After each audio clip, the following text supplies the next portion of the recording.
বিকেলে হাঁটতে বের হয়েছিলাম, তখন এই গাড়িতে বসে এই কাজিনটা বলছিল আমাদের সবাইকেও আজকে পিঠা খাওয়াবে। তো চলে গেলাম হচ্ছে পিঠার দোকানে পিঠা খেতে। চিতই পিঠা এবং মোলকা পিঠা বিক্রি করে। আমাদের বিক্রমপুরে এটা মোলকা পিঠা নামেই পরিচিত।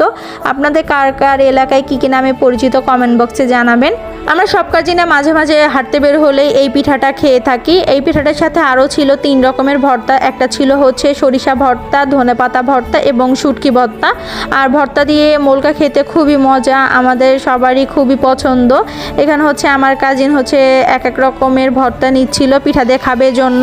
আর যে প্লেসটায় পিঠা বিক্রি হয় প্লেসটা খুবই সুন্দর, ছোট্ট একটা বাগান, আর বাগানের মাঝেই হচ্ছে পিঠা বিক্রি করে। আর প্রচুর বাতাস ছিল, আর আজকে খুবই মানুষ ছিল। এখানে হচ্ছে আমার কাজিন আবার পিঠা খেয়ে রিভিউ দিচ্ছিল, বলছিল পিঠা অনেক মজা হয়েছে। আর আমার মেয়ে হচ্ছে পিঠার জন্য ওয়েট করছিল ওর কখন পিঠা আসবে।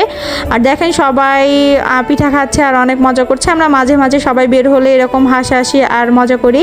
আর এখানে হচ্ছে গাড়িতে বসে বসে ওরা পিঠা খাওয়া শুরু করে দিয়েছিল। দেন পিঠা খেয়ে আমরা বাসায় চলে আসি। থ্যাঙ্কস ফর ওয়াচিং অ্যান্ড আল্লাহ হাফেজ।